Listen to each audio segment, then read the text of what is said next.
On the fourth call, the dispatcher heard him say, "She just shot me." 4 shots followed. Then silence. By the time officers arrived, 5 minutes later, Colin Turner was dead in his own garage. He was 34 years old.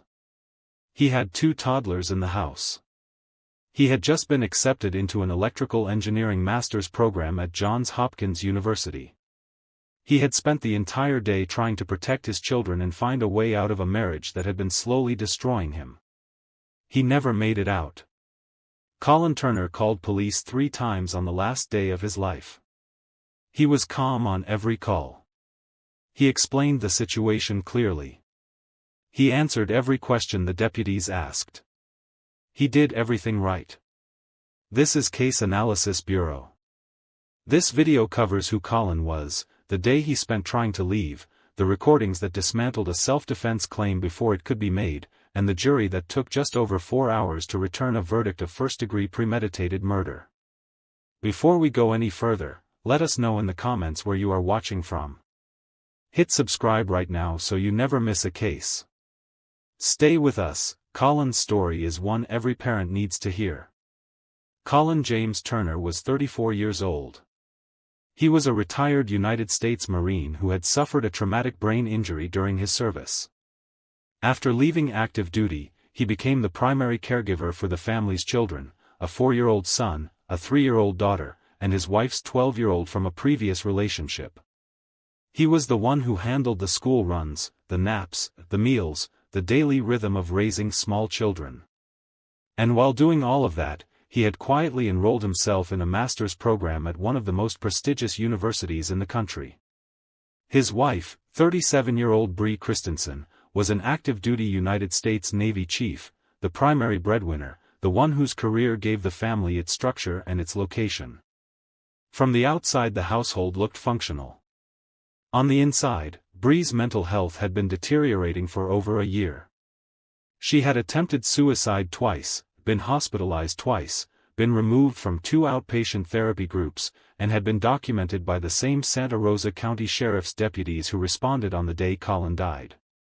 They knew the address. They had been there before. Colin stayed not because he did not want to leave, but because he did not trust leaving his toddlers alone with her. That decision cost him everything. The night before Colin died, Bree ran his MacBook through the dishwasher because he had turned off the Wi-Fi on the bedroom television at 1 in the morning. She cut his access to the credit cards she controlled. She took his wallet, his driver's license, and his identification. She locked him out of their own home in the Florida summer heat with their toddler. The following morning Colin called police.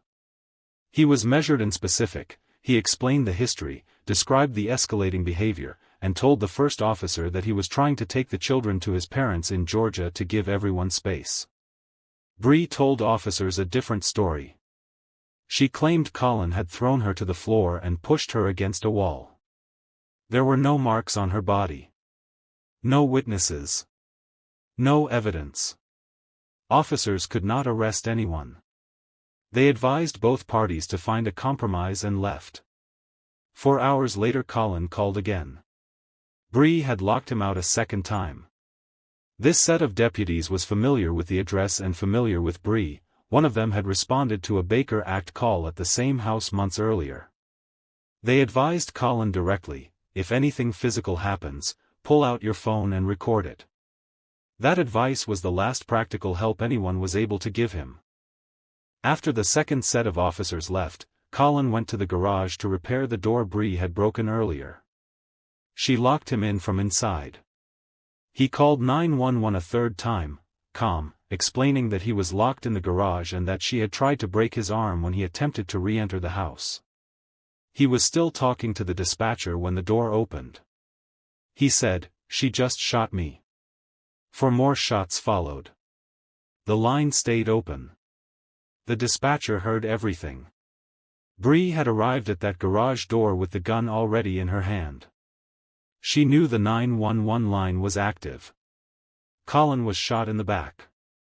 He was not moving toward her. He was not threatening her. The dispatcher's recording captured a calm man being killed while speaking to emergency services.